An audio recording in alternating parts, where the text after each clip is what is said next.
So guys, welcome to my another source of 90s Bong 2.0।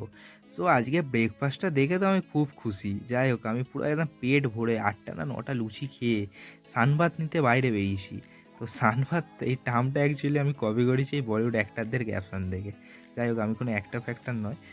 তারপর আমি একটু open air নিতে গিয়েছিলাম একটু গঙ্গার ধারে, প্রায় অনেকটা দিন পরেই গেলাম আমি গঙ্গার ধারে। এসে একদম নর্মাল লাঞ্চই করলাম আজকে। আর সাথে তো ডিম ছিল। আর একটা আমার ম্যান্ডেটারি খাবার, সেটা হচ্ছে চাটনি। প্রত্যেক দিন আমার চলে এটা। আর তারপর আর কি বলবো, মানে 8 থেকে 9 ঘন্টা কন্টিনিউয়াসলি অফিস করে আর মানে কিছু ব্লগের ইচ্ছাই ছিল না। তো আমি চলে গেছিলাম একটু গ্রসারি শপিং করতে। তো ওখানে গিয়ে আর মানে পাগলামোর মতো একটু করছিলাম। যাই হোক, ওখানে সব আমাকে দেখে সব হাসাহাসিও করছিল। তোমরা দেখবে এবারে কি করছিলাম আমি। আহ, তো এদিক ওদিক ঘুরছিলাম, ঘোরার পরে ভাবলাম না একটু ময়দা নেওয়া যাক। তো এখানে সেলফ সার্ভিস, তো নিজেকেই নিতে হয় সব কিছু।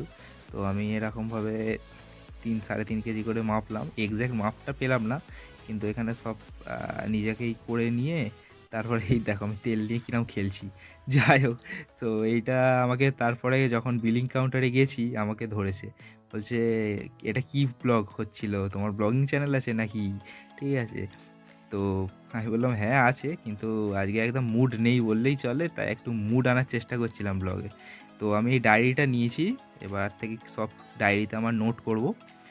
আর দেন বাড়ি এসে স্কুইড গেমসের বাকি এপিসোড দেখে বিরিয়ানি খেয়ে ব্যাস শুতে গেলাম।